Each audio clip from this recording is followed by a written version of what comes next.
நமது மீட்பரும் இரட்சகருமாகிய இயேசு கிறிஸ்துவின் கிருபையும் இரக்கமும் உங்கள் அனைவரோடும் இருக்கட்டும். வாசிக்கலாம். மத்தேயு 5ஆம் அதிகாரம் வசனம் 14. Matthew 5:14. நீங்கள் உலகத்துக்கு வெளிச்சமாய் இருக்கிறீர்கள். மலையின் மேல் இருக்கிற பட்டணம் மறைந்திருக்க மாட்டாது. ஆமேன். ஆமேன். நம்ம எல்லாருக்கும் தெரியும், கர்த்தராகிய இயேசு கிறிஸ்து இந்த பூமிக்கு ஒளியாய் இருக்கிறார். ஆனா இந்த வசனம் சொல்லுகிறது, மத்தேயு 5:14, நீங்கள் உலகத்திற்கு வெளிச்சமாய் இருக்கிறீர்கள் அப்படின்றத. நம்ம எல்லாரும் கர்த்தரால் தேர்ந்தெடுக்கப்பட்ட பிள்ளைகள். காலங்கள் தோன்றுவதற்கு முன்பாகவே உங்களையும் என்னையும் கர்த்தராக இயேசு கிறிஸ்து அவர் ராஜ்யத்துக்குள்ள முன்குறித்து அழைத்திருக்கிறார். நம்மை பரிசுத்தப்படுத்தி இருக்கிறார். நம்மை நீதிமன்களாக மாற்றியிருக்கிறார். அவருக்கு முன்பாக நாம் தகுதி உள்ள பிள்ளைகளாய் நிற்கும்படியாக ஒவ்வொரு நாளும் நம்மை வழிநடத்தி கொண்டு வந்து கொண்டிருக்கிறார்.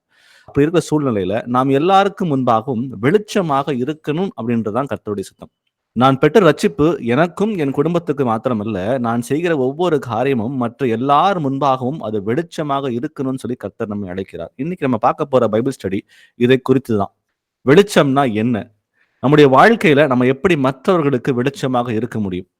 நம்ம எல்லாருக்கும் அநேக உபத்திரவங்கள், அநேக கஷ்டங்கள், மன வருத்தங்கள், நிறைய விஷயங்கள் இருக்கலாம். ஆனா எத்தனை காரியங்கள் நம்ம மத்தியில் இருந்தாலும் கூட நம்ம எப்படி பிரகாசிக்கிற பிள்ளைகளா நம்ம இருக்க முடியும்? வசனம் என்ன சொல்லி கொடுக்குது?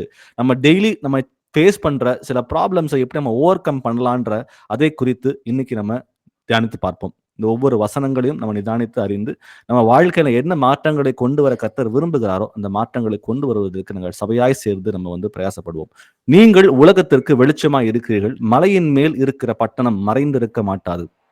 கர்த்தரால் அழைக்கப்பட்ட பிள்ளைகள் இந்த உலகத்திற்கு வெளிச்சம் தருகிற பிள்ளைகளா இருக்கணும். இது சாதாரண ஒரு வெளிச்சம் அப்படின்ற ஒரு காரியம் மாத்திரம் இல்லாம, அந்த வெளிச்சம் மற்ற எல்லாருக்கும் அது பிரைட்னஸ் கொடுக்கணும். அது மட்டும் இல்லாம மற்றவர்களை சத்தியத்தின் பாதையில நடப்பிக்கிற காரியங்களை செய்யணும். அடுத்ததா பார்க்கும் பொழுது நன்மை தீமை இன்னதென்று வகையறுத்து காட்டி இப்படிதான் நடக்கணும்ன்ற காரியங்களை மற்றவங்களுக்கு சொல்லிக் கொடுக்கிற பிள்ளைகளாகவும் இருக்கணும். அது கடைசியா பார்க்க போறது, நம்ம லைஃப் பார்க்கும் பொழுது மற்றவங்களுக்கு அந்த டிரான்ஸ்ஃபார்மேஷனுக்குள்ள வர்றதுக்கு நம்ம ரொம்ப ஹெல்ப்ஃபுல்லா நம்ம இருக்கணும்னு சொல்லி கர்த்தர் அழைக்கிறார். ஏன்னா தேறின எவனும் தன் குருவை போல இருப்பான் அப்படின்ற காரியங்களை நம்ம வசனங்கள் மூலமா வாசிக்கிறோம். ஸோ நம்ம ஒரு சாதாரண ஒரு விசுவாசியா இல்லாம நம்ம தேறின பிள்ளைகளா இருந்து கர்த்தருடைய சீஷர்களாக மாறி கர்த்தர் இந்த வாழ்க்கையில எப்படி வாழ்ந்தாரோ அது போல நாமும் இந்த வாழ்க்கையில வாழ்வதற்கு நம்ம எல்லாரும் ஒன்று சேர்ந்து அதை நடப்பித்து இன்னும் அநேக ஆத்துமாக்களை சத்தியத்துக்குள்ள வழிநடத்த வேண்டியது நம்ம ஒவ்வொருடைய கடமையா இருக்கு. அதுல முதல்ல நம்ம பார்க்க போற தலைப்பு கர்த்தருக்குள்ள நம்முடைய வெளிச்சம் எப்படிப்பட்டது, நம்ம அந்த வெளிச்சம்னா என்ன அப்படின்ற காரியங்களை நம்ம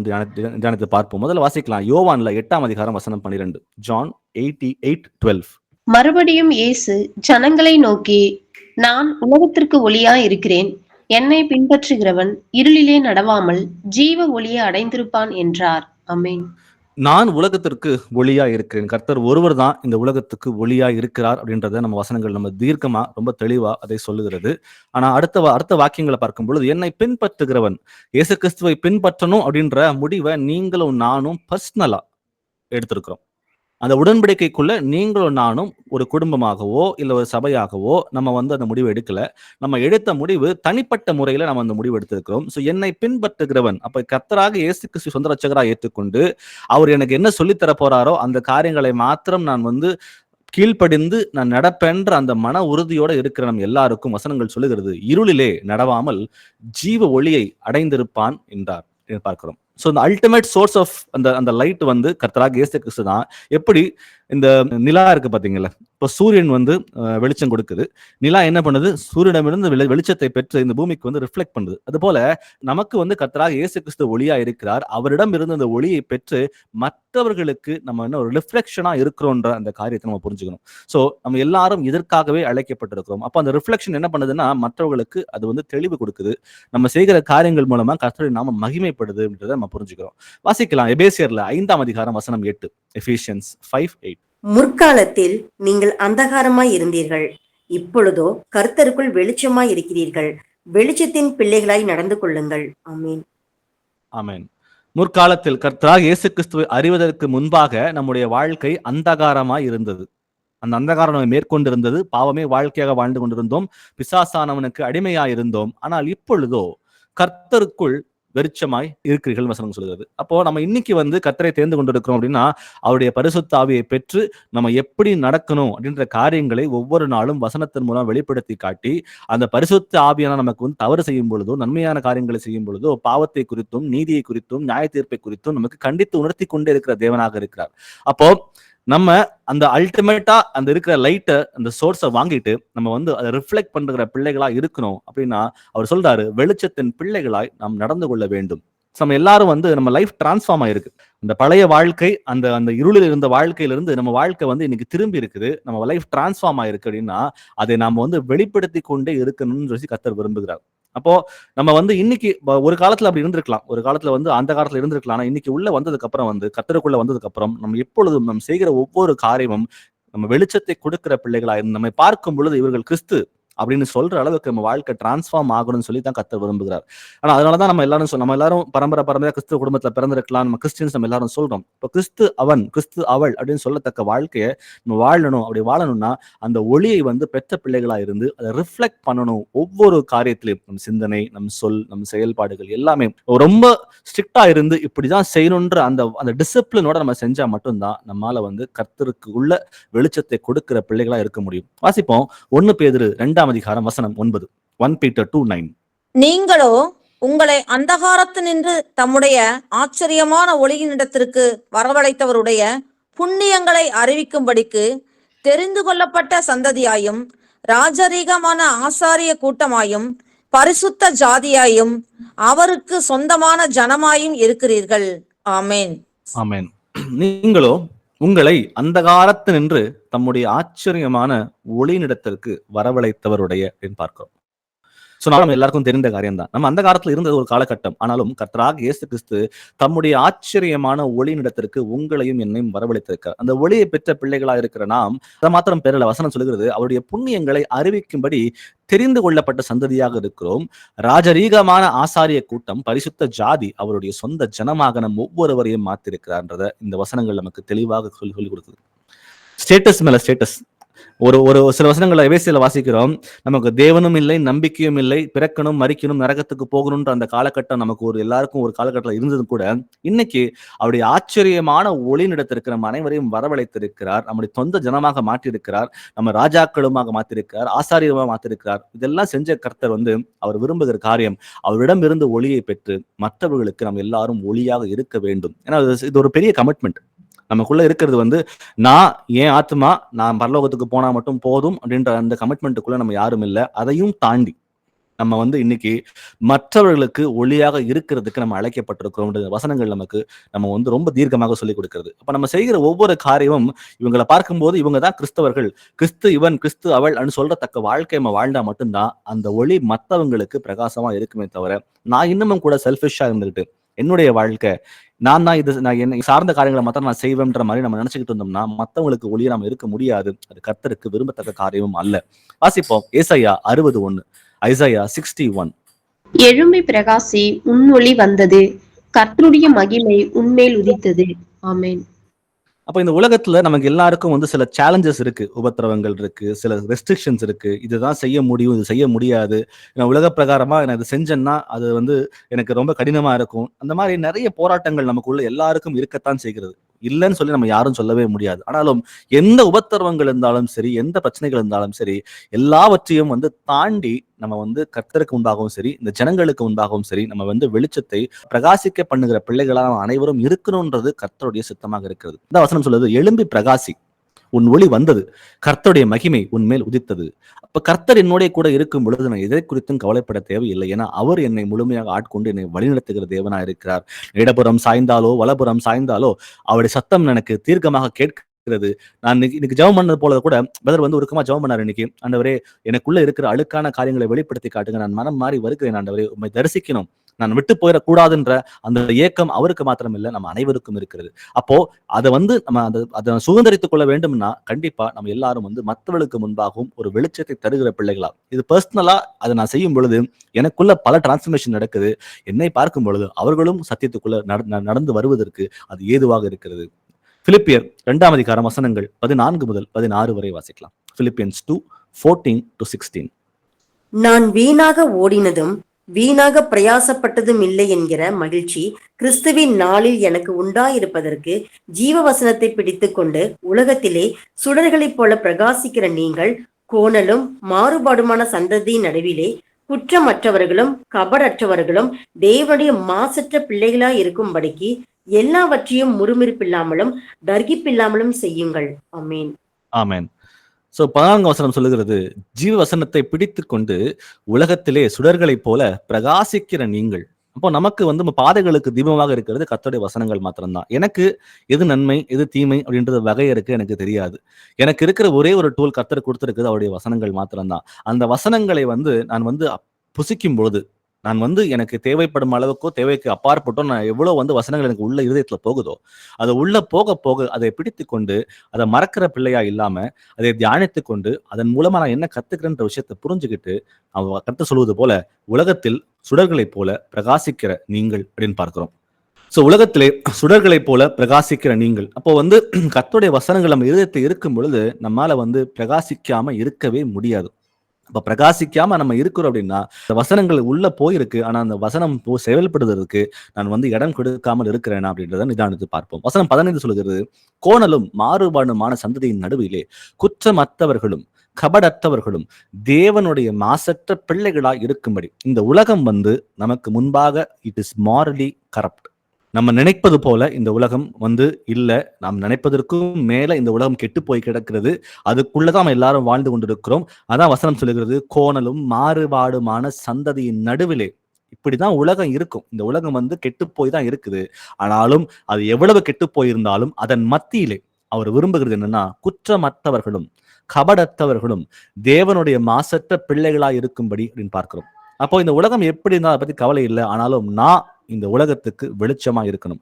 என் நடக்கைகள் எல்லாவற்றிலையும் நான் பரிசுத்தமுள்ள பிள்ளையா இருக்கணும். என்னை பார்க்கும் பொழுது இவர்கள் பிரித்தெடுக்கப்பட்ட ஜனம், இவர்களுக்கும் இந்த உலகத்தாருக்கும் சம்பந்தமே இல்லைன்னு சொல்லத்தக்க வாழ்க்கை நான் என்னைக்கு வாழ்றனோ அப்பதான் இந்த வசனம் சொல்வது போல கோணலும் மாறுபாடுமான சந்ததியின் நடுவிலே குற்றமற்றவர்களும் கபடற்றவர்களும் தேவனுடைய மாசற்ற பிள்ளைகளா இருக்கும்படி அப்படின்னு பார்க்கிறோம். அப்ப அதை செய்யும் பொழுது வசனம் சொல்லுகிறது, எல்லாவற்றையும் முறுமுறுப்பில்லாமலும் தர்க்கிப்பில்லாமலும் செய்யுங்கள். நான் செய்கிறது என்னை பிரியப்படுத்துறதுக்கோ இல்ல எதிர்த்து உட்கார்ந்து மனுஷனை பிரியப்படுத்துறதுக்காக அல்ல.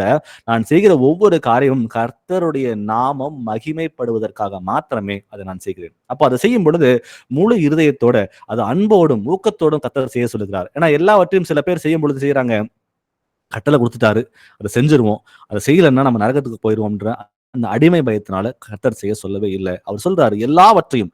சில காரியங்கள் நற்கிரிகள் நம்ம எல்லாரும் செய்யறோம், ஆனா செஞ்சு முடிச்சதுக்கு அப்புறம் சில டைம் என்ன நடக்குது அப்படின்னா, நம்ம ஒரு சலிப்போட இதை செய்யணுமே வேற வழி இல்லையே அப்படின்ற காரியத்துல செய்து நம்ம செய்யாமல் இருக்கலாம். ஏன்னா கர்த்தர் அதை விரும்பவே இல்லை.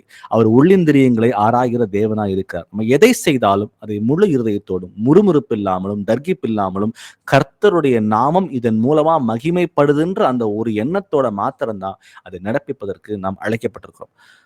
வாசிப்போம் 1 தெசலோனிக்கேயர் 5ஆம் அதிகாரம் வசனம் 5. 1 Thessalonians 5:5. நீங்கள் எல்லாரும் வெளிச்சத்தின் பிள்ளைகளும் பகலின் பிள்ளைகளுமாய் இருக்கிறீர்கள். நாம் இரவுக்கும் இருளுக்கும் உள்ளானவர்கள் அல்லவே. ஆமேன். இப்ப 2ஆவதா பார்க்க போற அந்த தலைப்பு நம்ம சுத்தி இருள் இருக்கிறது. ஆனா அந்த இருளை நம்ம என்ன பண்ணணும்னா ஓவர் கம் பண்ணி தான் ஆகணும். அதை மேற்கொண்டே நாம் ஆக வேண்டும். அதான் வசனம் சொல்வது போல, நீங்கள் எல்லாரும் வெளிச்சத்தின் பிள்ளைகளும் பகலின் பிள்ளைகளுமாய் இருக்கிறீர்கள். நாம் இரவுக்கும் இருளுக்கும் உள்ளானவர்கள் அல்லவே. போன பைபிள் ஸ்டடி நினைக்கிறேன், அந்த கெட்ட மரம் நல்ல மரம் அந்த ஊமைகளை பத்தி நம்ம பார்த்தோம். கெட்ட மரம் சுபாவத்துல கெட்டதுதான் கொடுக்கும், நல்ல மரம் சுபாவத்துல நல்லதுதான் கொடுக்கும். நல்ல மரம் எவ்வளவு கஷ்டப்பட்டாலும் அதை கெட்ட கனியை கொடுக்க முடியாதுன்றதை கர்த்தர் அங்க மீண்டும் மீண்டுமாக அங்க உணர்த்தி காட்டுகிறார். அதுபோல நாமும் கூட வெளிச்சத்தின் பிள்ளைகளாக இருக்கிறோம் என்பதை நாங்கள் எல்லாரும் உணர்கிறோம். அப்போ அந்த உணர்வு நமக்குள்ள இருக்கும் பொழுது நமக்குள்ள சுபாவத்துல அந்த வெளிச்சத்திற்குரிய காரியங்கள் நற்கிரியக்குரிய காரியங்கள் மாத்திரம்தான் வெளிப்படணுமே தவிர இரவுக்கும் இருளுக்கும் உள்ளானவைகளை நம்ம வெளிப்படுத்தக்கூடாது. அந்த டார்க்னஸ் நம்மளை சுத்தி இருக்கிற அந்த அந்தகாரத்துல இருக்கிற அந்த ஜனங்களை போல அவங்கள போல நம்ம மாறிக்கிட்டு அவங்களுக்கு பிடித்தமான காரியங்களை செய்து கொண்டு நம்ம இருக்கிறது கர்த்தருக்கு விருப்பம் அல்ல. நீங்கள் எல்லாரும் வெளிச்சத்தின் பிள்ளைகளும் பகலின் பிள்ளைகளுமா இருக்கிறீர்கள் என்பதை இந்த வசனம் நமக்கு தெளிவாக சொல்லுகிறது. இரு மனம் உள்ளவன் எதையும் பெற மாட்டான்றத வசனங்களை வாசிக்கிறோம். கொஞ்சம் புளிப்புள்ள மாவு பிசிந்த மாவு அனைத்தையும் உப்ப பண்ணும். நிறைய வசனங்கள் நமக்கு தெரிந்த வசனங்களாக இருக்கிறது. அப்போ இதுல கொஞ்சம் அதுல கொஞ்சம்ன்ற மாதிரி நம்மளால இரு மனமுவா நம்ம இருக்க முடியாது. ஒண்ணு நம்ம வெளிச்சத்தின் பிள்ளைகளா இருக்கணும், இல்ல நம்ம இருளின் பிள்ளைகளா இருக்கணும். ரெண்டுமே சேர்ந்து கலந்து இருக்கிறோம் அப்படின்னு சொல்றதுக்கு வாய்ப்புகள் இல்லை. ஒருவேளை நமக்குள்ள அந்த இருளுக்குள்ளான காரியங்கள் கர்த்தர் ஏதாவது வெளிப்படுத்தி காட்டாருன்னா அது உடனே அந்த காரியங்களை புரிந்து கொண்டு போன தடவை டிஸ்கஸ் பண்ண நினைக்கிறேன். ஒரு ஸ்பிரிச்சுவலா ஒரு கோல் செட் பண்ணுங்க. நம்ம எங்கெல்லாம் நமக்கு ட்ரிகர் பாயிண்ட்ஸ் இருக்கு, நம்ம எங்கெல்லாம் பாவத்துல நம்ம விழுகிறோம் அப்படின்ற அந்த சில காரியங்கள் லிஸ்ட் போட்டு பாத்தீங்கன்னா ஒரு 10-15 காரியங்கள் வரலாம். அதுக்கு மேல வர வாய்ப்பு இல்லை. அப்ப அந்த 10-15 காரியங்கள் என்னன்றத நம்ம லிஸ்ட்டை ஒவ்வொரு நாளும் நிதானித்தறிந்து அது ஒவ்வொன்றா வாழ்க்கையில இருந்து எலிமினேட் பண்ண ஆரம்பிச்சிட்டோம்னா கண்டிப்பா நம்ம வெளிச்சத்தின் பிள்ளைகளாய் மாறும். ஒரு எடுத்துக்காட்டுக்கு ஒரு பொய் சொல்றதா இருக்கலாம், இல்ல கோவப்படுறதா இருக்கலாம், ஒரு எரிச்சல் படுறதா இருக்கலாம், இல்ல கர்த்தருடைய கட்டளைகள் தெரிந்தும் கூட அது கீழ்ப்படியாம அதை தள்ளி போடுற காரியங்களா இருக்கலாம். இந்த மாதிரி ஒரு லிஸ்ட் எடுத்து போட்டீங்கன்னா ஒரு 10-15 வரதுக்கு வாய்ப்பு இருக்கு. அப்போ ஒவ்வொன்னா தேடி பார்த்து இதுதான், ஏன்னா ஒரு பிரச்சனை தெரிஞ்சா மட்டும்தான் அதை போய் அட்டாக் பண்ண முடியுமே தவிர பிரச்சனையே தெரியாம நம்மளால அட்டாக் பண்ண முடியாது. அப்போ லிஸ்ட் ஒண்ணு போடுங்க. ஸ்பிரிச்சுவலா இதெல்லாம் நான் இன்னும் ஒரு 3 மாசத்துக்குள்ள ஒரு 6 மாசத்துக்குள்ள நான் ஓவர் கம் பண்ணணும். ஓவர் கம் பண்ணணும்னா அது என்ன காரணம் லிஸ்ட் போட்டுக்கிட்டு அது ஒவ்வொரு நாள் நடப்பிக்க ஆரம்பிச்சீங்கன்னா கண்டிப்பா இந்த வசனம் சொல்வது போல நீங்கள் எல்லாரும் வெளிச்சத்தின் பிள்ளைகளும் பகலின் பிள்ளைகளுமா இருக்கிறீர்கள் என்ற அந்த அசம்ஷன்ல நம்ம வசனங்கள் சொல்வது போல நம்ம வாழ்க்கையில மாற்றத்தை நம்மளால கொண்டு வர முடியும். வாசிப்போம் ரோமர்ல 12ஆம் அதிகாரம் வசனம் 21. ரோமன்ஸ் 12:21. நீ தீமையினாலே வெல்லப்படாமல் தீமையை நன்மையினாலே வெல்லு. ஆமென். ஆமென். அப்போ இந்த உலகம் இந்த உலகத்துக்குள்ள நம்ம எல்லாரும் வாழ்ந்து கொண்டிருக்கிறோம். அந்த உலகம் எப்படிப்பட்டதா இருக்குது, அந்த காலத்துக்குள்ள இருக்குது. அது நமக்கு பரிசுத்தமாய் வாழ விடாம நம்ம ஒவ்வொரு நாளும் பாவத்துக்குள்ள என்ன எப்படி இந்த மனுஷனை கொண்டு போகணுமோ கொண்டு போகிறதுக்கு எல்லா வழியும் பண்ணுது. ஒரு சின்ன எக்ஸாம்பிள் மற்றவர்கள் மூலமா நமக்கு வர பிரச்சனைகள். அதன் மூலமா நம்ம என்ன பண்ணுவோம், ஒரு சுபாவ மனுஷனா இருந்தோம் அப்படின்னா எப்படி பழி வாங்குறது, அவங்களை எப்படி அவமானப்படுத்துறது அப்படின்ற காரியங்களை நம்ம யோசிச்சுக்கிட்டே இருப்போம். அதை யோசிச்சு அதை எப்படி லைஃப்ல இம்ப்ளிமெண்ட் பண்ணி நம்ம நினைச்சதை சாதிக்கும். அந்த மாம்சத்துக்கு முக்கியத்துவம் கொடுத்து அந்த மாம்சத்தோட அந்த எண்ணங்களை சாட்டிஸ்ஃபை பண்றதுக்கு எந்த அளவுக்கு வேணா போகிறது ஒரு சுபாவ மனுஷனோட எண்ணமாக இருக்கிறது. ஆனா கர்த்தர் அப்படி நமக்கு சொல்லிக் கொடுக்கவே இல்லை. அவர் சொல்றாரு, நீ தீமையினாலே வெல்லப்படாமல் தீமையை நன்மையினாலே வெல். அப்போ நமக்கு சுத்தி எவ்வளவு பிரச்சனைகள் இருந்தாலும் சரி, நம்ம யார் நமக்கு எதிராக எந்த காரியங்கள் செய்தாலும் சரி, அவர்களுக்கு உதாசீனத்தை சரி கட்டாமல் அப்படின்னு பார்க்கிறோம். அப்போ அந்த இருளில் உள்ள பிள்ளைகளுக்கு முன்பாக நாம் வெளிச்சமா இருந்தோம் அப்படின்னா நம்முடைய ஆத்மாவும் காப்பாற்றப்படும். அது மாத்திரம் இல்லாம அவர்களுக்கும் அது பிரயோஜனமா இருந்து அவர்களும் நம்முடைய கிரிகளை பார்த்து அவர்களும் மனம் மாறுவதற்கு ஏதுவாக இருக்கும்ன்றதை நம்ம புரிஞ்சுக்கிறோம். 2 கொரிந்தியர்ல வாசிக்கலாம் 4ஆம் அதிகாரம் வசனம் 6. 2 Corinthians 4:6. இருளிலிருந்து வெளிச்சத்தை பிரகாசிக்க சொன்ன தேவன் இயேசு கிறிஸ்துவின் முகத்தில் உள்ள தமது மகிமையின் அறிவாகிய ஒளியை தோன்ற பண்ணும் பொருட்டாக எங்கள் இருதயங்களிலே பிரகாசித்தார். ஆமேன். ஆமென். ஒளி உண்டாகுக அப்படின்னு அவர் சொன்ன மாத்திரத்துல ஒளி நிக்குது. இன்னைக்கு வரைக்கும் நிற்கும். அது என்றென்றைக்கும் நிற்கும். அவர் வார்த்தை மாறாதது. தேவன் இயேசு கிறிஸ்துவின் முகத்தில் உள்ள தமது மகிமையின் அறிவாகிய ஒளியை தோன்று பண்ணும் பொருட்டாக எங்கள் இருதயங்களே பிரகாசித்தார் அப்படின்னு பார்க்கிறோம். இந்த உலகம் எவ்வளவு அது இருளில் இருந்தாலும் சரி, கர்த்தருடைய ஒளியை பெற்றுக்கொண்ட பிள்ளைகளா இருக்கிற நீங்களும் நானும் அந்த ஒளியை வெளியே இலுமினேட் பண்றதுக்கு மாத்திரம்தான் அழைக்கப்பட்டிருக்குமே தவிர இந்த உலகத்தோட ஒத்து வாழ்றதுக்கோ இந்த உலகத்துடைய பாவ காரியங்களை ஈடுபடுவதற்காகவோ நம்ம யாரும் அழைக்கப்படவே இல்லை. அந்த ஒளி, கர்த்தருடைய ஒளி நமக்குள்ள எதற்காக வைக்கப்பட்டிருக்கிறது அப்படின்னு பார்க்கும் பொழுது, அந்த இதயத்துல எதுக்கு பிரகாசிக்க பண்ணுகிறாருன்னா மற்றவர்களுக்கு நம்ம ஒளியா இருக்கிறதுக்காக மாத்திரமே தான். அப்போ அந்த ஒளி, இந்த உலகம் எவ்வளவு இருள் இருந்தாலும் சரி, நம்முடைய ஒளி பிரகாசமா இருக்கும் பொழுது மற்ற அநேகம் பேருக்கு நம்ம ஒரு அந்த ஒளியில் நடப்பதற்கு நம்மால உதவி செய்ய முடியுன்றதை நமக்கு புரிஞ்சுக்கிறோம். எபேசியர்ல வாசிக்கலாம் 6ஆம் அதிகாரம் வசனம் 12. எபேசியன்ஸ் 6:12. ஏனெனில் மாம்சத்தோடும் இரத்தத்தோடும் அல்ல, துரைத்தனங்களோடும் அதிகாரங்களோடும் இப்பிரபஞ்சத்தின் அந்தகார லோகாதிபதிகளோடும் வானமண்டலங்களில் உள்ள பொல்லாத ஆவிகளின் சேனைகளோடும் நமக்கு போராட்டம் உண்டு. ஆமேன்.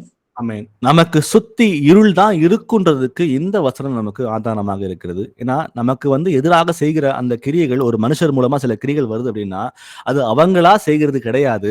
வசனம் ரொம்ப தெளிவாக சொல்லுகிறது, மாம்சத்தோடும் இரத்தத்தோடும் அல்ல, துரைத்தனங்களோடும் அதிகாரங்களோடும் இப்பிரபஞ்சத்தின் அந்தகார லோகாதிபதிகளோடும் வான மண்டலங்களில் உள்ள பொல்லாத ஆவிகளின் சேனைகளோடும் நமக்கு போராட்டம் உண்டு. நம்ம அந்த வார்ஃபேர் அப்படின்னு சொல்லுவாங்க பாத்தீங்களா, அந்த போராட்டம், அந்த யுத்தம் ஒரு மனுஷனுடைய மாம்சத்தின் மூலமா அல்ல. நம்முடைய யுத்தம் வந்து ஒரு ஸ்பிரிச்சுவல் ரெல்ம்ல இருக்கு. அது ஆவிக்குரிய ஒரு போராட்டமாக இருக்கிறது. அந்த ஆவிக்குரிய போராட்டத்தை ஆவிக்குரிய முறையில தான் நீங்களும் நானும் போராடி ஜெயிக்க முடியுமே தவிர, மாம்சத்துக்குரிய காரியங்களை ஒரு ஒரு வார்த்தையை பேசுறதுனாலயோ, ஒரு வார்த்தை மூலமா மத்தவங்கள புண்படுத்துறதுனாலயோ, என்ன புண்படுத்திட்டாங்கன்னு சொல்லிட்டு அவர்களுக்கு எதிராக நின்று நம்ம ஈகோவை சாட்டிஸ்ஃபை பண்றதுக்காக நம்ம அவங்கள போலவே பிஹேவ் பண்ண ஆரம்பிக்கிறதுனால அந்த இடத்துல எந்த ஒரு பக்தி விருத்தியும் கிடையாது. அதனால அதனால வந்து தேவனுடைய நாமம் மகிமைப்பட போறதும் கிடையாது. நம்ம நல்லா புரிஞ்சுக்க வேண்டியது என்ன காரியம் அப்படின்னா, நம்முடைய போராட்டம் வந்து ஒரு ஸ்பிரிச்சுவல் ரெல்ம்ல தான் இருக்கு. சத்துருவானவன் வந்து நம்முடைய ஆத்துமாக்களை எப்படி கெடுக்கலான்றதுதான் அவனுடைய குறியா இருக்கே தவிர, அவனுக்கு வந்து வேற பிளான்ஸ், அவன் முழுமையான நிச்சயமான பிளான் அது ஒண்ணு மட்டும்தான். அப்போ அவனுக்கு வந்து செவி கொடுத்து அவனுடைய போராட்டங்களுக்குள்ள நம்ம சிக்குண்டு மாம்சத்துக்குரிய காரியங்களுக்கு இடம் கொடுத்துட்டோம் அப்படின்னா, கண்டிப்பா நம்முடைய ஆத்துமாக்களை நம்ம இழந்து போயிடுவோம்ன்றதை நம்ம புரிஞ்சுக்கணும். வசனம் ரொம்ப தெளிவா சொல்லுது. இது ஒரு பெரிய நெட்வொர்க்கா இருக்கு. இந்த பிசாசோட நெட்வொர்க் வந்து ரொம்ப பெருசா இருக்கிறது. அது வந்து அந்தகாரத்து கிரியைகளை வந்து நடப்பிக்கக்கூடியதா இருக்கிறது.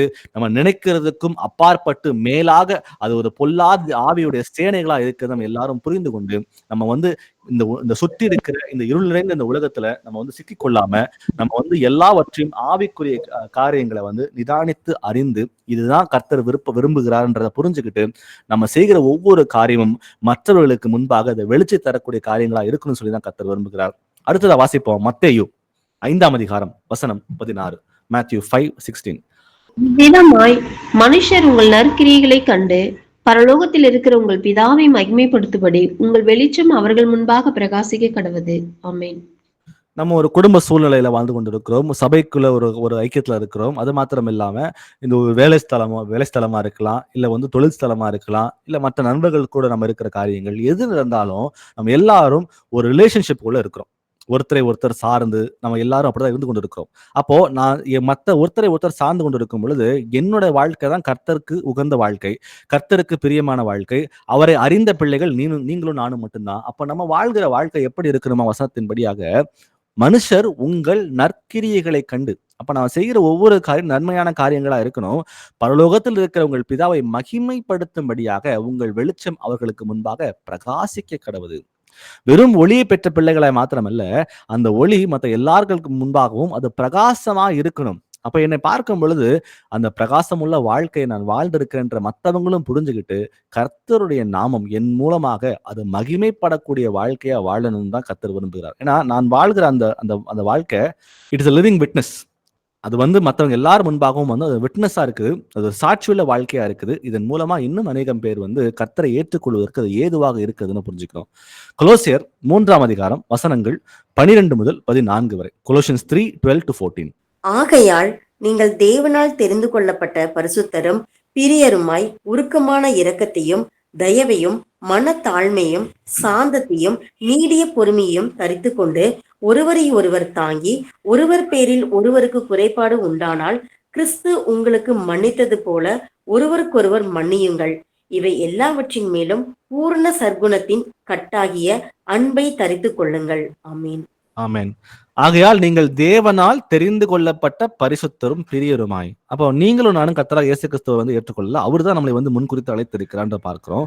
அப்ப அவர் சொல்றாரு, உருக்கமான இரக்கத்தையும் தயவையும் மனத்தாழ்மையும் சாந்தத்தையும் நீடிய பொறுமையும் தரித்து கொண்டு.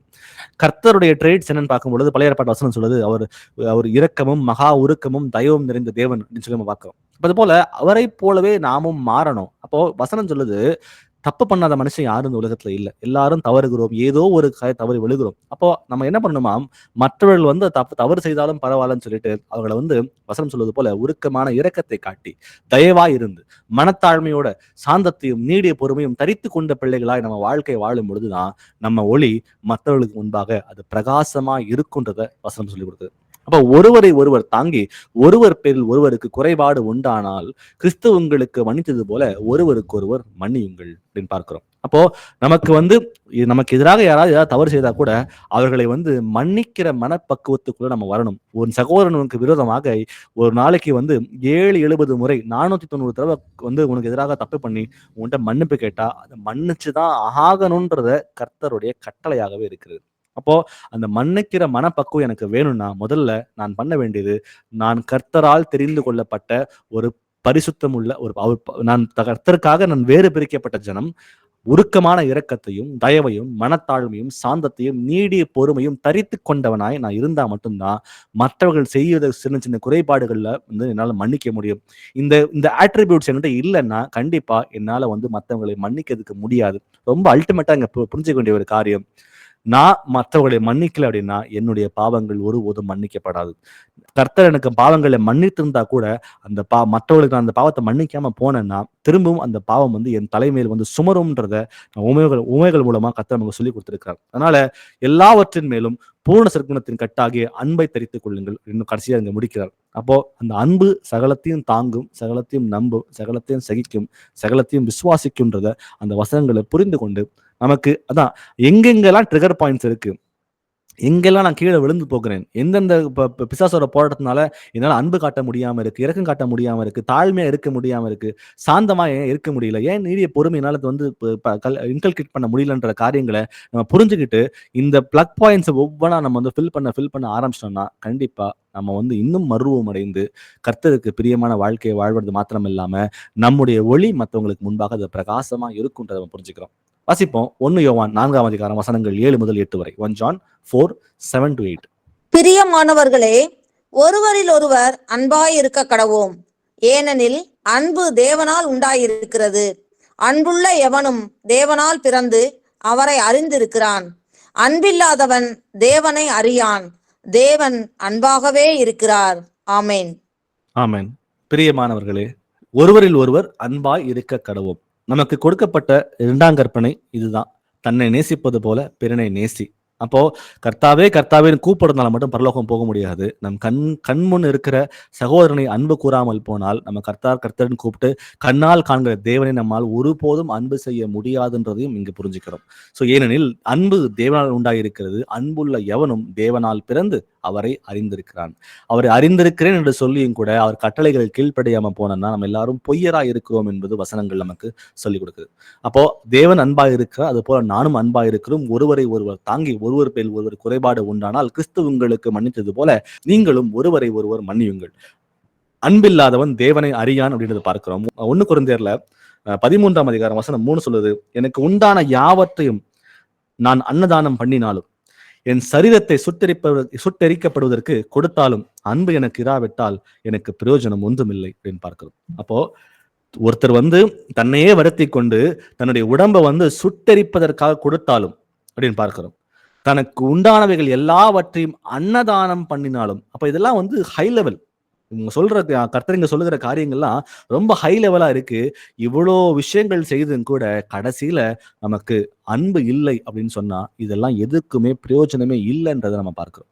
இப்போ இந்த உலகம் வந்து வெறும் அந்த காலத்துக்குள்ள இருக்கிறது, ஆனாலும் நமக்குள்ள இருக்கிற அந்த ரிலேஷன்ஷிப் இருக்கு பாத்தீங்களா, ஒருவரை ஒருவர் நம்ம வந்து அந்த அந்த ரிலேஷன்ஷிப்புக்குள்ள நம்ம எல்லாரும் வந்து ஒரு சாட்சியுள்ள வாழ்க்கையை வாழதான் நம்ம எல்லாரும் அழைக்கப்பட்டிருக்கிறோம். அதுக்கு முதல்ல நமக்கு தேவையானது இப்பதான் வாசித்தது போல கொலோசியர்ல 3ஆம் அதிகாரம் வசனம் 12 சொல்வது போல உருக்கமான இரக்கத்தையும் தயவையும் மனத்தாழ்மையும் சாந்தத்தையும் நீடிய பொறுமையும் தரித்து கொண்டு அப்படின்னா நான் அதை பெற்றுக்கொண்டு இயேசு கிறிஸ்துவிடம் பெற்றுக்கொண்டு அதை நான் ரிஃப்ளெக்ட் பண்ணுகிற பிள்ளைகளா இருந்தா மட்டும்தான் என்னுடைய ஒளி மற்றவங்களுக்கு முன்பாக பிரகாசமாக இருக்கும். ரோமர் 15ஆம் அதிகாரம் வசனம் 1 முதல் 2 வரை. ரோமன்ஸ் 15:1-2. அன்றியும் பலமுள்ளவர்களாகிய நாம் நமக்கே பிரியமாய் நடவாமல் பலவீனனுடைய பலவீனங்களை தாங்க வேண்டும். நம்மில் ஒவ்வொருவனும் பிறனுடைய பக்தி விருத்திக்கு ஏதுவான நன்மை உண்டாகும்படி அவனுக்கு பிரியமாய் நடக்க கடவன். ஆமென். ஆமென். அன்றியும் பலம் உள்ளவர்களாகிய நாம், இப்ப நமக்கு நிறைய வசனங்கள், இப்ப நம்ம கூடியிருக்கிறோம், இங்க நம்ம வந்து 80 பேர் கூடியிருக்கிறோம் அப்படின்னா நமக்கு நிறைய வசனங்கள் கர்த்தர் வெளிப்படுத்தி காட்டியிருக்கிறார். அப்போ மேபி உள்ள வந்தப்ப நான் குழந்தையா வந்திருக்கலாம், ஆனா இன்னும் நான் குழந்தையா இல்லை. நான் குழந்தையா இருந்து நான் அடல்ட் ஆகணும்னு சொல்லி கர்த்தர் விரும்புகிறார். அப்ப நமக்கு பலமான ஆகாரத்தை கர்த்தர் கொடுத்திருக்கிறார், நிறைய வசனங்களை வெளிப்படுத்தி கொடுத்திருக்கிறார், அவர் எப்படி வாழணுன்ற விஷயத்தை நமக்கு கத்துக் கொடுத்திருக்கிறார், நிறைய காரியங்கள் இருக்குது. இப்ப பலமுள்ள பிள்ளைகளாகிய நாம் நமக்கே பிரியமாய் நடவாமல் பலவீனருடைய பலவீனங்களை தாங்க வேண்டும் என்று அழைக்கிறார். அப்போ மற்றவர்களுக்கு வந்து நம்ம நிறைய விஷயம் தெரிஞ்சிருந்தா கூட பரவாயில்ல, மற்றவர்கள் பலவீன உள்ளவர்களா இருந்தார்னா அவங்களை வந்து அந்த பலவீனத்திலிருந்து வெளியே கொண்டு வர வேண்டியது நம்மளுடைய கடமை. அவங்க செய்கிற தவறுகளை வந்து மறைக்க சொல்லல. அவங்க தவறு செய்திருந்தாங்கன்னா அந்த தவறுகளை அவங்களுக்கு சொல்லிக் கொடுத்து அவங்களை தாங்கி அவங்களை ஊக்கப்படுத்தி அந்த பிரச்சனையிலிருந்து வெளியே கொண்டு வர வேண்டியது உங்களோடையும் என்னுடைய கடமையா இருக்கிறது. ஏன்னா நாம் எல்லாரும் பலமுள்ள பிள்ளைகளாய் இருக்கிறோம் என்பதை வசனங்கள் தெளிவுபடுத்துது. நம்மில் ஒவ்வொருவனும் பிறனுடைய பக்தி விருத்திக்கு ஏதுவான நன்மை உண்டாகும்படி அவனுக்கு பிரியமாய் நடக்க கடவோம். இப்போ நான் செய்கிற காரியம் வந்து இப்போ ஒண்ணும் இல்ல, ஒருத்தர் பலவீனமுள்ளவரா இருக்கிறாங்க அப்படின்னா நான் செய்கிற காரியம் அவருக்கு பக்தி விருத்தி உண்டாகணுமே தவிர அங்க வந்து அவங்க மனம் அடிகிற காரியங்களை செய்யக்கூடாதுன்றதை இங்க புரிஞ்சுக்கிறோம். நம்மில் ஒவ்வொருவனும் பிறனுடைய பக்தி விருத்திக்கு ஏதுவான நன்மை உண்டாகும்படி அவனுக்கு பிரியமாய் நடக்க கடவும். அப்போ ஒருவர் தாங்கி ஒருவர் பேர் ஒரு குறைபாடு உண்டானால் அப்படின்னு பார்க்கிறோம். அப்போ குறைபாடுகள் இருக்கத்தான் செய்கிறது. இருந்தாலும் கூட அந்த இடத்துல அவங்களை பலவீன பிள்ளைகளை தாங்கிக் கொண்டு நம்ம செய்கிற காரியங்கள் மூலமா அவங்க பக்தி விருத்தி உண்டாகி அவர்களும் வந்து பலவீனமா இருந்தாலும் பரவாயில்ல, ஒரு காலகட்டத்துல பலமுள்ள பிள்ளைகளாய் மாறி அவர்கள் வந்து இன்னும் பலவீனம் தாங்கிறதுக்கு நம்ம எல்லாரும் ஒருவர் உதவி செய்தா மட்டும்தான் சபையானது வந்து வளர்ச்சி அடையுன்றதை புரிஞ்சுக்கிறோம். நீதிமொழிகள் 27:17 வாசிக்கலாம். இரும்பை இரும்பு கருக்கிடும், அப்படியே மனுஷனும் தன் சிநேகிதனுடைய முகத்தை கருக்கிடுகிறான். ஆமேன். ஆமேன். இரும்பை கருக்கும் பார்க்கிறோம். அயன் ஷார்பன்ஸ் தி அயன்ன்ற மாதிரி அப்படியே மனுஷனும் தன் சிநேகிதனுடைய முகத்தை கருக்குகிறான். அப்போ நான் வந்து நற்கிரிகளை வெளிப்படுத்தி காட்டி பலவீனம் உள்ளவர்களை வந்து நான் பலப்படுத்தி கொண்டு நான் செய்கிற காரியங்கள் மூலமா என் சகோதரனுக்கோ சகோதரிக்கோ பக்தி விருத்தி உண்டாகி நன்மையான காரியங்களை வந்து அவங்களுக்கு சொல்லிக் கொடுத்து அவங்களை பலப்படுத்த வேண்டியது மாத்திரம் தான் என்னுடைய காரியம், என்னுடைய வேலையா இருக்கிறது. அதான் வசனம் சொல்லுது, மனுஷனும் தன் சிநேகிதனுடைய முகத்தை கருக்குகிறான். அப்போ ஒருவரை ஒருவர் வந்து ஊக்கப்படுத்தி கொண்டு பலப்படுத்தி கொண்டு உற்சாகப்படுத்தி கொண்டு கர்த்தருடைய வார்த்தையில வளர்ந்து கொண்டு வரணும்னு தான் கர்த்தர் விரும்புகிறார். அதை நம்ம செய்ய ஆரம்பிச்சோம்னா எதிரில் இருக்கிற பலவீனங்களா இருந்தாலும் பரவாயில்ல, அவர்களும் ஒரு நாள் பலமுள்ள பிள்ளைகளாய் மாறுவார்கள். அவர்களும் அதுக்கப்புறம் வந்து நீங்க இருக்கிற இந்த ஸ்டேட்டஸை அவங்க எடுத்துக்கிட்டு அவங்க இன்னும் அநேக ஆத்துமாக்களை வந்து பலப்படுத்துவார்கள். அந்த நம்ம இருக்கிற ஒரு பெரிய கம்யூனிட்டி, அந்த கம்யூனிட்டிக்குள்ள வந்து நம்ம பட்சிக்கிற பிள்ளைகளா இல்லாம ஒருவரை ஒருவர் பலப்படுத்துகிற பிள்ளைகளா இருக்கும்னு சொல்லி கர்த்தர் விரும்புகிறார். 1 கொரிந்தியர்ல 13ஆம் அதிகாரம் வசனங்கள் 4 முதல் 7 வரை வாசிக்கலாம். 1 Corinthians 13:4-7. அன்பு நீடிய சாந்தமும் தயவும் உள்ளது. அன்புக்கு பொறாமை இல்லை. அன்பு தன்னை புகழாது, இருமாப்பாய் இராது, அயோக்கியமானதை செய்யாது, தற்பொழிவை நாடாது, சினமடையாது, தீங்கு நினையாது, அநியாயத்தில் சந்தோஷப்படாமல் சத்தியத்தில் சந்தோஷப்படும், சகலத்தையும் தாங்கும், சகலத்தையும் விசுவாசிக்கும், சகலத்தையும் நம்பும், சகலத்தையும் சகிக்கும். ஆமேன். ஆமேன். அன்புனா என்ன அப்படின்ற காரியத்தை வந்து ரொம்ப கிளியரா இந்த 1 கொரிந்தியர் 13ஆம் அதிகாரம் நமக்கு வெளிப்படுத்தி காட்டியிருக்கிறது. அன்போட வரையறை அப்படின்னா என்ன? Definition of love. அன்பு நீடிய சாந்தமும் தயவும் உள்ளது. அன்புக்கு பொறாமை இல்லை. அன்பு தன்னை புகழாது, இருமாப்பா இராது, அயோக்கியமானதை செய்யாது, தற்பொழிவை நாடாது, சினமடையாது, தீங்கு நினையாது, அநியாயத்தில் சந்தோஷப்படாமல் சத்தியத்தில் சந்தோஷப்படும். கடைசியா முடிக்கும் பொழுது அந்த 7ஆம் வசனம் சொல்லுது, சகலத்தையும் தாங்கும், சகலத்தையும் விசுவாசிக்கும், சகலத்தையும் நம்பும், சகலத்தையும் சகிக்கும். இந்த அன்புக்குரிய காரியம்தான் it is an ultimate reflection of God's light. ஒளியை பெற்ற பிள்ளைகள் அப்படின்னு நம்ம எல்லாரும் சொல்றோம் அப்படின்னா நமக்கு வந்து அந்த அல்டிமேட்டா நம்ம ரிஃப்ளெக்ட் பண்ண வேண்டிய காரியம், கர்த்தரிடமிருந்து பெற்றுக்கொண்ட ஒளியை மற்றவர்களுக்கு நம்ம வந்து காட்டுறோம் பார்த்தீங்களா, அதுதான் அந்த அல்டிமேட்டான ரிஃப்ளெக்ஷன். அந்த ரிஃப்ளெக்ஷன் எப்படி இருக்கணுமாம்? வசனங்கள் 4 முதல் 7 வரை சொல்லுகிற காரியம்தான். அப்போ அதை செய்ய ஆரம்பிச்சிட்டோம் அப்படின்னா கண்டிப்பா நான் வந்து மற்றவர்களுக்கு ஒளியாக இருக்கிறேன் என்பதை இதன் மூலமா நம்மளால புரிஞ்சுக்க முடியும். இதுல ஏதாவது ஒரு காரியம் தவறு இருக்கு அப்படின்னா நான் இன்னும் மற்றவங்களுக்கு ஒளியா இல்லை. அந்த ஒரு பேராமீட்டர் நான் சொல்றது கம்ப்ளீட்டா நான் வந்து இருள் நான் சொல்ல வரல.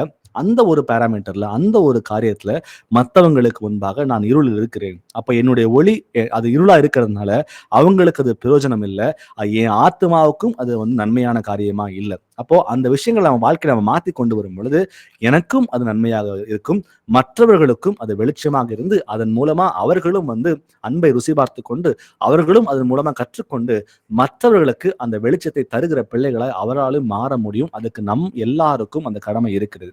வாசிப்போம். கலாத்தியர் 6ஆம் அதிகாரம் வசனம் 9. Galatians 6:9. நன்மை செய்வதில் சோர்ந்து போகாமல் இருப்போமாக, நாம் தளர்ந்து போகாதிருந்தால் ஏற்ற காலத்தில் அறுப்போம். ஆமென். உறுதி வரைக்கும் நம் விசுவாசத்திலே நிலைத்திருக்கிற பிள்ளைகள் எல்லாம் இருந்தே ஆகணும்.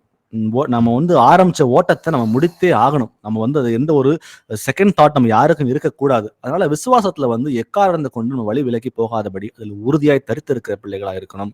ஏன்னா சில டைம் வந்து நம்ம வந்து நிறைய காரியங்களை கர்த்தருக்கு பிரியமில்லாத காரியங்களை வாழ்க்கையில வந்து ஒதுக்கி இருப்போம்.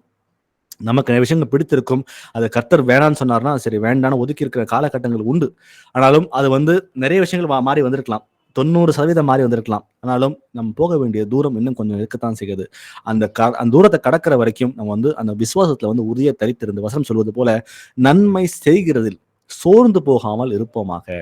கர்த்தர் விரும்புகிற காரியங்களை வந்து ஒருபோதும் இந்த சோர்வோட செய்யாம உற்சாகத்தோட செய்து அவர் சொல்லுகிறார், உன்னுடைய பலன் என்னுடைய கூட வருகிறது. நீங்கள் படுகிற பிரயாசம் விருதாவாய் போவாது என்று அறிந்து நீங்கள் வந்து நன்மையான கிரிகளை செய்யுங்க கர்த்தர் சொல்லுகிறார். அப்போ நம்ம தளர்ந்து போகாது இருந்தால் ஏற்ற காலத்தில் இருப்போம். 90% வந்தாச்சு. இன்னும் இருக்கிற தூரம் வந்து ஒரு 10%, 5% தான். ஆனா அந்த 5% 10% வந்து நம்ம சோர்ந்து போகாமல், நம்ம தளர்ந்து போகாமல் வந்து நம்ம பட்ட பிரயாசம் எல்லாம் வந்து வேஸ்டா போகாதபடிக்கு அதை வந்து நம்ம வந்து கன்சிஸ்டன்டா இருந்து நன்மை செய்கிறதுல வந்து நம்ம வந்து உற்சாகத்தோட செய்தோம்னா கண்டிப்பா நம்ம வந்து விசுவாசத்தை காத்துக்கொள்வோம். பவுல் சொல்வது போல அந்த ஓட்டத்தை நம்ம முடிக்கிற பிள்ளைகளாக இருப்போம். எபிரேயர்ல வாசிப்போம் 10ஆம் அதிகாரம் வசனம் 23. Hebrews 10:23. அல்லாமலும் நம்முடைய நம்பிக்கையை அறிக்கையிடுகிறதில் அசைவில்லாமல் உறுதியாய் இருக்க கடவோம். வாக்குத்தத்தம் பண்ணினவர் உண்மை உள்ளவராய் இருக்கிறாரே. ஆமென். ஆமென். வாக்குத்தத்தம் பண்ணினவர் உண்மை உள்ளவராய் இருக்கிறார். நித்திய ஜீவனை அளிப்பேன் என்பதே அவர் நமக்கு செய்த வாக்குத்தத்தம். நம்ம எதை செய்தாலும் வந்து அவர் வந்து குறிச்சு வச்சிருக்கிறார். இதுக்குரிய பலன் கண்டிப்பா கர்த்தர் நமக்கு கொடுக்கிறார். அதுல வந்து எந்த ஒரு மாற்றமும் கிடையாது.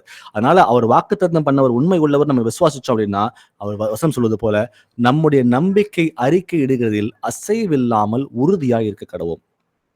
எந்த ஒரு சூழ்நிலை வந்தாலும் சரி நம்முடைய ஃபெய்த் மட்டும் நம்ம விசுவாசம் மட்டும் ஒளிந்து போகாதபடிக்கு நம்ம வந்து உறுதியாய் தரித்திருந்து, ஏன்னா காலகட்டங்கள் நிறைய வரும். நம்ம கூட இருக்கிறவங்களா இருந்தாலும் சரி நிறைய பேருக்கு வந்து என்ன பண்ணுவாங்கன்னா நம்முடைய விசுவாசத்தை வந்து அழித்து போடுவதற்கு மாம்சத்தோட இச்சைகளை உண்டு பண்ணி இந்த மாசத்தோட காரியங்களை பேசி நம்ம அந்த வழி விலகி போக அநேக காரியங்களை அவர் செய்வார்கள். ஆனாலும் அதை பத்தி நம்ம கவலைப்படாம நம்ம வந்து ஓட்டத்தை ஆரம்பித்திருக்கிறோம். அந்த ஓட்டத்தை முடிப்பதற்கு கர்த்தருடைய துணையோட அசைவில்லாமல் உறுதியோட நம்ம நம்பிக்கைக்கு அறிக்கையிட பிள்ளைகளா இருந்தா மட்டும்தான் நம்ம வாக்குத்தத்தம் பண்ணப்பட்ட அந்த நித்திய ஜீவன் நம்மளால பெற முடியும். யாக்கோபு 1ஆம் அதிகாரம் வசனம் 12 வாசிக்கலாம். ஜேம்ஸ் 1:12.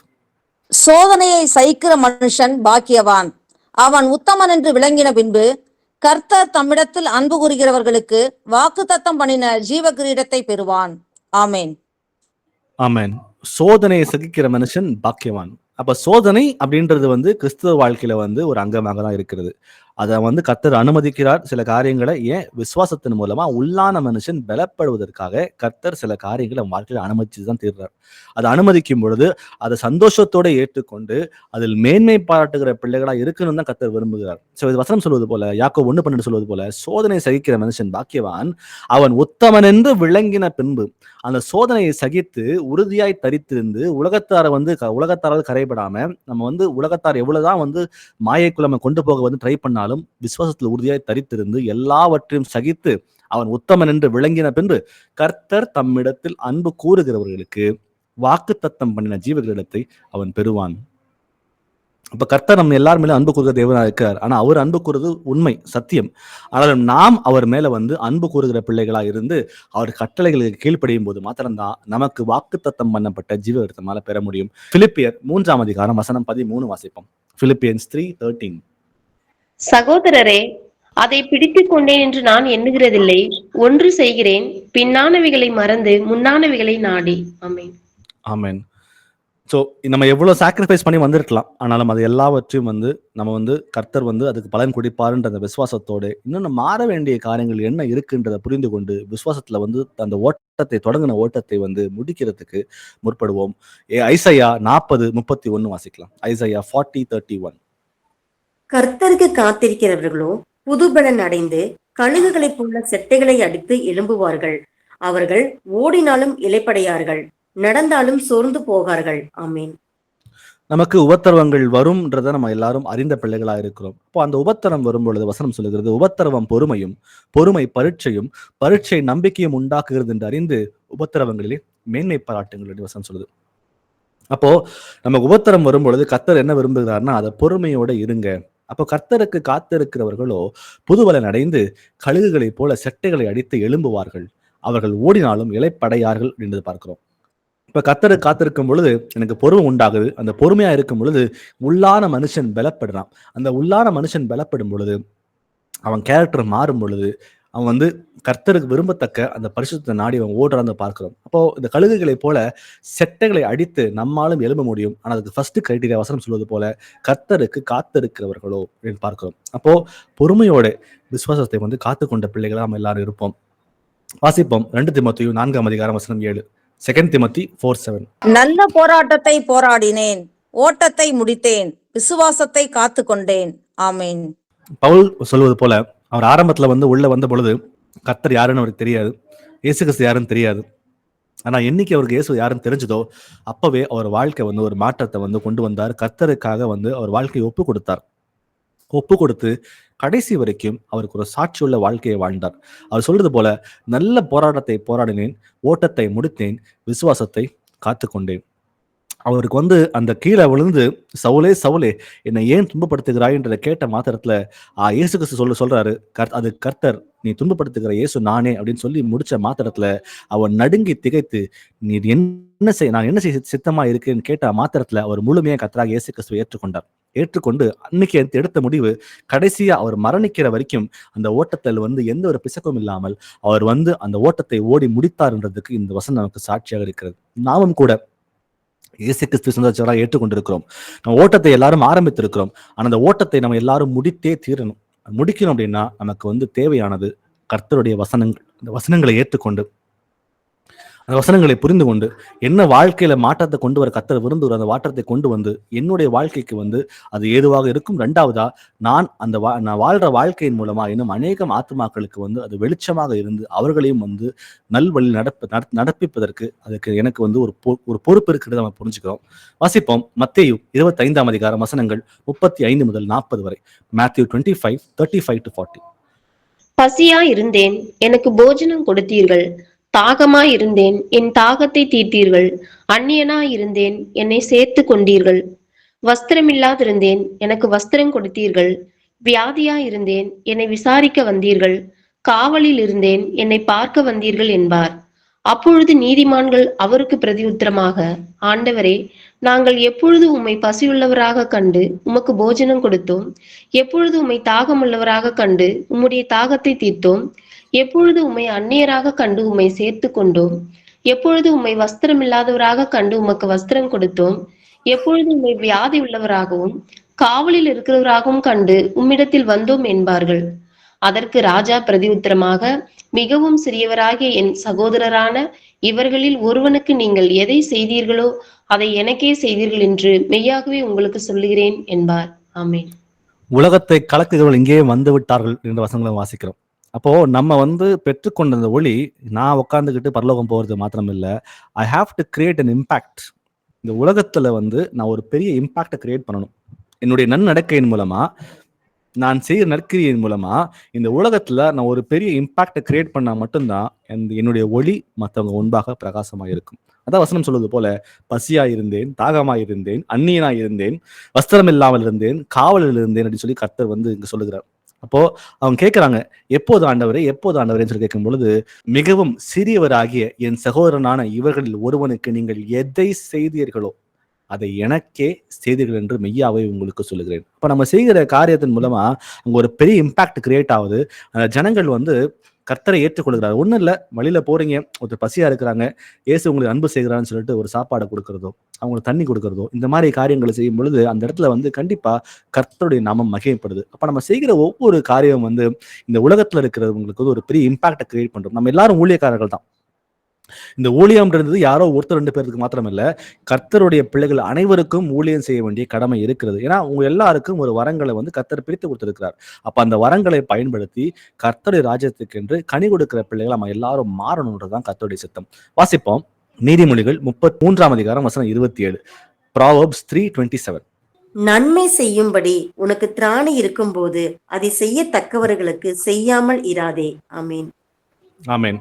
நன்மை செய்ய தெரிந்திருந்தும் அதை செய்யாமல் போனால் அது பாவமாக இருக்கிறது. அப்போ நமக்கு வந்து நன்மை செய்கிற சூழ்நிலையை வந்து யார் உருவாக்குறாருன்னா கர்த்தர் தான்.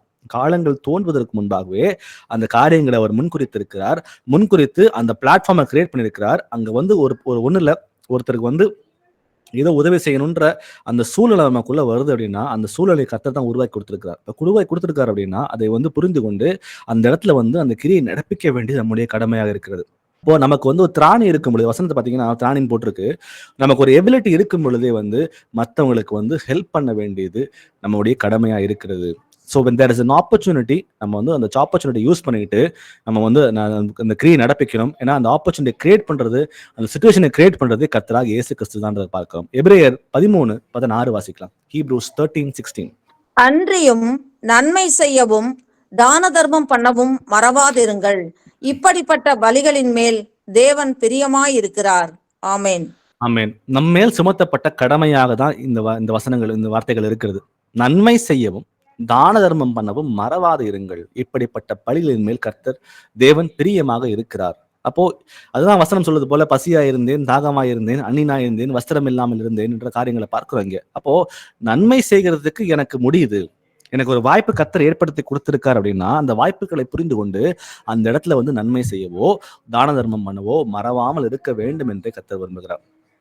யாக்கோபு 2:17 வாசிக்கலாம். ஜேம்ஸ் 2:17. அப்படியே விசுவாசமும் கிரியைகள் இல்லாதிருந்தால் தன்னிலே தானே செத்ததாய் இருக்கும். ஆமென். விசுவாசமும் கிரியை இல்லாதிருந்தால் தன்னில் தானே செத்ததா இருக்கும் அப்படின்னு பார்க்கிறோம். விசுவாசத்தை மட்டும் பத்தாது, அந்த விசுவாசத்தை வந்து கிரியையின் மூலமா நடப்பிக்கணும்னு சொல்லியும் இந்த வசனங்கள் நம்ம சொல்லுது. வாசிப்போம். கொலோசியர் 3:22 முதல் 24 வரை. வேலைக்காரரே, சரீரத்தின்படி உங்கள் எஜமான்களாய் இருக்கிறவர்களுக்கு எல்லா காரியத்திலேயும் கீழ்ப்படிந்து நீங்கள் மனுஷருக்கு பிரியமாய் இருக்க விரும்புகிறவர்களாக, பார்வைக்கு ஊழியம் செய்யாமல் தேவனுக்கு பயப்படுகிறவர்களாக, கபடமில்லாத இருதயத்தோடு ஊழியம் செய்யுங்கள். நீங்கள் கர்த்தராகிய கிறிஸ்துவை சேவிக்கிறதினாலே சுதந்திரமாகிய பலனை கர்த்தராலே பெறுவீர்கள் என்று அறிந்து, எதை செய்தாலும் அதை மனுஷர்களுக்கென்று செய்யாமல் கர்த்தருக்கென்றே மனப்பூர்வமாய் செய்யுங்கள். ஆமீன். இயேசுகிட்ட இருந்து பெற்ற அந்த ஒளியை நம்ம வந்து வேலை ஸ்தலத்திலோ நம்ம சுத்தி இருக்கிற ஜனங்களுக்கு முன்பாகவோ அதை வந்து பிரகாசிக்க பண்ண வேண்டியது நம்முடைய கடமை. எக்ஸாம்பிள் வந்து நம்ம எல்லாரும் வேலைக்கு போயிட்டு இருக்கிறோம். அந்த இடத்துல நான் செய்கிற காரியங்கள் வந்து கர்த்தருடைய ஒளியை வந்து ரிஃப்ளெக்ட் பண்ற காரியங்களா இருக்கா, இல்லை இந்த உலகத்துக்கு ஒத்த வேஷம் தரிக்கிற காரியங்களா இருக்குதான்றதை நிதானித்து பார்ப்போம். வேலைக்காரரே, சரீரத்தின்படி உங்கள் எஜமான்களா இருக்கிறவர்களுக்கு எல்லா காரியத்திலையும் கீழ்ப்படிந்து நீங்கள் மனுஷருக்கு பிரியமாய் இருக்க விரும்புகிறவர்களாக, பார்வைகளுக்கு ஊழியம் செய்யாமல் தேவனுக்கு பயப்படுவர்களாக கபடமில்லாத இதயத்தோட ஊழியம் செய்யுங்கள். சில டைம் வேலை ஸ்தலத்துல வந்து சில பொய்கள் சொல்ற சூழ்நிலை வரலாம். கர்த்தருடைய வசனங்களுக்கு விரோதமாக சில காரியங்களை செய்யறதுக்கு நமக்கு வந்து ஏவப்படலாம். சில டைம் விழுந்து கூட போயிடலாம். ஆனா வசனம் சொல்வது, நீங்கள் மனுஷருக்கு பிரியமாய் இருக்க விரும்புகிறவர்களா இல்லாமல் அப்படின்னு பார்க்கிறோம். இப்ப நான் செய்யற காரியத்தின் மூலமா கர்த்தர் பிரியமா இருப்பாரா, இல்ல மனுஷன் பிரியமா இருப்பானா? மனுஷன் பிரியமா இருக்கிற காரியம் செஞ்சு ஆரம்பிச்சிட்டோம்னா கர்த்தருக்கு ஒரு பிரியமா இருக்க முடியாது. அப்ப கர்த்தரை மறுதலிக்கிற பிள்ளைகளை நம்ம மாறிடுவோம்.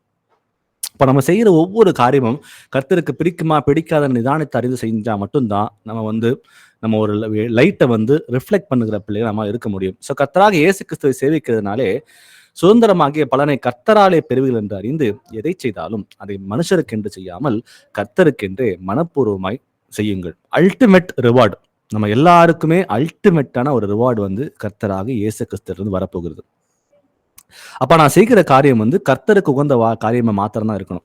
மனுஷரை திருப்திப்படுத்த வேண்டியது நம்முடைய கடமை இல்லை. எப்ப நான் மனுஷனை திருப்திப்படுத்துறனோ அப்ப நான் கர்த்தருக்கு விரோதமான காரியங்களை செய்ய ஆரம்பிச்சிருவேன். அதான் வசனம் சொல்வது போல, எதை செய்தாலும் அதை மனுஷருக்கென்று செய்யாமல் கர்த்தருக்கென்று மனப்பூர்வமாய் அதை செய்யுங்கள் என்று பார்க்கிறோம். 1 தெசலோனிக்கேயர் 4 வசனங்கள் 11 முதல் 12 வரை வாசிக்கலாம். 1 Thessalonians 4:11-12. புறம்பே இருக்கிறவர்களை பற்றி யோக்கியமாய் நடந்து ஒன்றிலும் உங்களுக்கு குறைவில்லாதிருக்கும்படிக்கு நாங்கள் உங்களுக்கு கட்டளையிட்டபடியே அமைதல் உள்ளவர்களாய் இருக்கும்படி நாடவும், உங்கள் சொந்த அலுவல்களை பார்க்கவும், உங்கள் சொந்த கைகளினாலே வேலை செய்யவும் வேண்டும் என்று உங்களுக்கு புத்தி சொல்லுகிறோம். ஆமேன். வசனம் 11 கடைசியா முடிக்கும் போது பாருங்க, உங்களுக்கு குறைவில்லாதிருக்கும்படி. அப்ப நமக்கு எந்த ஒரு குறைச்சலும் இருக்கக்கூடாது, நம்ம நிறைவுள்ள பிள்ளைகளா இருக்கணும். ஒன்றிலும் உங்களுக்கு குறைவில்லாது இருக்கும்படிக்கு நம்ம என்ன செய்யணுமா, புறம்பே இருக்கிறவர்களுக்கு முன்பாக யோக்கியமாய் நடந்து நான் உங்களுக்கு கட்டளையிட்டபடியே அமைதல் உள்ளவர்களாய் இருக்கும்படி. முதல்ல அமைதியா இருக்கணும். உங்கள் சொந்த அலுவல்களை பார்க்கவும் சொந்த கைகளினாலே வேலை செய்யவும் வேண்டும் என்று உங்களுக்கு சொல்லுகிறேன். அப்ப நமக்கு எந்த ஒரு குறைச்சலும் இருக்கக்கூடாது அப்படின்னா நம்ம பண்ண வேண்டிய காரியம் வசனத்தின்படி முதல்ல நம்ம யோக்கியமா நடக்கணும். அந்த யோக்கியம் எப்படி இருக்கணுமா? அமைதல் உள்ள ஆவியை பெற்ற பிள்ளைகளாகவும் நம்ம சொந்த வேலைகளை வந்து கவனித்துக் கொண்டிருக்கிற பிள்ளைகளாகவும் நம்முடைய சொந்த கைகளிலே உழைத்து சாப்பிட்டும் அப்படின்னு சொல்லி நமக்கு சொல்லுகிறார். இதை செய்யும் பொழுது ஆட்டோமேட்டிக்கா நமக்கு எந்த ஒரு குறைச்சலும் இருக்காதுன்றத இந்த வசனம் நமக்கு சொல்லிக் கொடுக்குது. நீதிமொழிகள் 16:3, Proverbs 16:3. உன் செய்கைகளை கர்த்தருக்கு ஒப்புவி, அப்பொழுது உன் யோசனைகள் உறுதிப்படும். நம்ம எதை செய்தாலும் வந்து கர்த்தரிடம் ஒப்பு கொடுத்து, ஆண்டவரே நீங்க பொறுப்படுத்துங்க. எங்க அன்றாட ஜபத்துல நாங்க ஜபிக்கிற காரியம் இதுதான். ஆண்டவரே எனக்குன்னு சுயாதீனம் ஒன்றும் கிடையாது. ஆண்டவரே என்னுடைய சுயாதனம் ஆண்டவரே உம்மிடம் ஒப்பு கொடுக்கிறேன். என்னுடைய வாழ்க்கைக்குரிய எல்லா முடிவுகளும் நீங்க எடுங்க ஆண்டவரே அப்படின்னு சொல்லிட்டு ஒப்பு கொடுத்து ஜெபிக்கிறோம். ஒப்பு கொடுத்து ஜெபிக்கும் பொழுது கர்த்தருடைய சித்தத்தை வந்து நிறைவேற்றுவதற்கு அது ஏதுவாக இருக்கிறது. அப்போ நம்ம எதை செய்தாலும் அந்த காரியத்தை ஆண்டவரிடம் ஒப்பு கொடுக்கும் பொழுது அவரே நம்முடைய யோசனைகளை உறுதிப்படுத்தி அவர் வந்து நம்ம வாழ்க்கையில அந்த காரியம் நடப்பிப்பதற்கு அவர் வல்லமையுள்ள தேவனாக இருக்கிறார்ன்றதை நம்ம பார்க்கிறோம். அப்போ நம்ம வந்து எதை செய்தாலும் கர்த்தருடைய நாமம் மகிமைப்படக்கூடிய காரியங்களை செய்யணும். வெளிப்படுத்தின விசேஷம் 2ஆம் அதிகாரம் வசனங்கள் 4 முதல் 5 வரை. ரெவலேஷன் 2:4-5. ஆனாலும் நீ ஆதியில் கொண்டிருந்த அன்பை விட்டாய் என்று உன் பேரில் எனக்கு குறை உண்டு. ஆகையால் நீ இன்ன நிலைமையிலிருந்து விழுந்தாய் என்பதை நினைத்து மனம் திரும்பி ஆதியில் செய்த கிரியைகளை செய்வாயாக. இல்லாவிட்டால் நான் சீக்கிரமாய் உன்னிடத்தில் வந்து நீ மனம் திரும்பாத பட்சத்தில் உன் விளக்கு தண்டை அதனிடத்து நின்று நீக்கி விடுவேன். ஆமேன். ஆமென். நம்ம எல்லாரும் ஒளியை வந்து ரிஃப்ளெக்ட் பண்ற பிள்ளையா இருக்குன்றத நம்ம ஆரம்பத்துல பார்த்து வந்துட்டு இருக்கோம். ஒருவேளை என்னுடைய ஒளி வந்து குறைவா இருக்குதா அப்படின்றத நிதானித்து அறிவோம். வசனம் சொல்லுது, வசனம் 4, நீ ஆதியில் கொண்டிருந்த அன்பை விட்டாய் என்று உன் பேரில் எனக்கு ஒரு குறை உண்டு. நீ இந்நிலைமையிலிருந்து விழுந்தாய் என்பதை நினைத்து மனம் திரும்பி ஆதியில் செய்த கிரியை செய்வாயாக அப்படின்னு சொல்லி ஆண்டவர் சொல்லுகிறார். அப்போ ஒருவேளை என் ஸ்பிரிச்சுவலா நான் டல்லா இருக்கிறேன்னா, நான் ஸ்பிரிச்சுவலா வந்து பிரைட்டா இருக்கணும் தான் ஆண்டவர் விரும்புகிறார். ஆனாலும் வந்து நான் டல்லா இருக்கிறேன் நிதானித்து பார்ப்போம். எங்கேயாவது நான் வந்து கர்த்தருக்கு பிரியம் இல்லாமல் ஏதையாவது ஒரு காரியங்களை இன்னும் மனம் திரும்பாம வைத்திருக்கிறேன் நிதானித்து பார்ப்போம். ரொம்ப சீரியஸான ஒரு வார்னிங் ஆண்டவர் கொடுக்கிறார். நான் சீக்கிரமாய் உன்னிடத்தில் வந்து நீ மனம் திரும்பாத பட்சத்தில் உன் விளக்கு தண்டை அதனிடத்திலிருந்து நான் நீக்கி விடுவேன் அப்படின்னு சொல்லி கர்த்தர் சொல்லுகிறார். இப்போ விளக்கு தண்டு அப்படின்னா சபை. இப்போ உனக்கு நான் சபையே இல்லாம பண்ணிடுவேன்னு சொல்லிட்டு கர்த்தர் இங்க வார்ன் பண்ணுகிறார். நான் சபை இல்லாம நம்மளால இருக்க முடியாது. சபைன்றது கர்த்தரால் உருவாக்கப்பட்டது. அதில் எல்லாரும் வந்து அந்த ஒரே சரீரத்தில் நம்ம எல்லாரும் அவயவங்களாக இருக்கிறோம். ஒருவரை ஒருவர் பலப்படுத்தி கொண்டு நம்ம எல்லாரும் இருக்கிறோம்.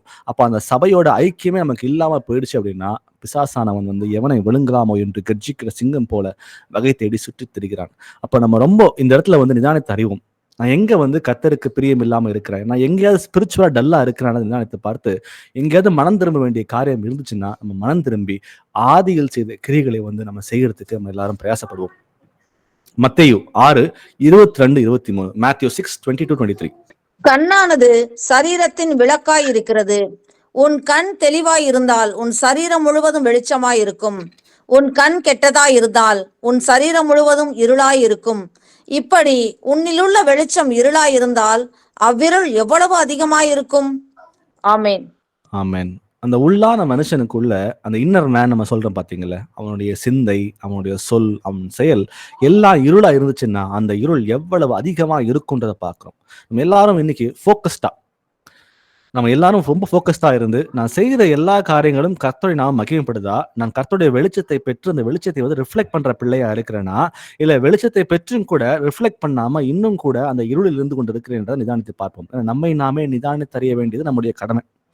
இது வெறும் வாரம் நம்ம வந்து பிரெட் பேக்கிங்ல வாசிக்கிற வசனம் இல்லாம அதை உணர்ந்து அதை அறிந்து நம்ம ஒவ்வொரு நாளும் செய்கிற காரியங்களை வந்து நிதானித்து அறிந்தா மட்டும்தான் நம்ம நியாயம் தீர்க்கப்படுவோம்ன்றதை நம்ம வாசிக்கிறோம். அதனால நான் என்னுடைய இன்னர் மேன், என்னுடைய வந்து இருதயம், என்னுடைய சிந்தனை, என்னுடைய சொல் எல்லாமே வந்து வெளிச்சத்தை தரக்கூடிய காரியங்களா இருக்குதா இல்லையான்னு நிதானித்து அறிவோம். வாசிக்கலாம். யோவான் 15ஆம் அதிகாரம் வசனங்கள் 4 முதல் 5 வரை. John 15:4-5. என்னில் நிலைத்திருங்கள், நானும் உங்களில் நிலைத்திருப்பேன்.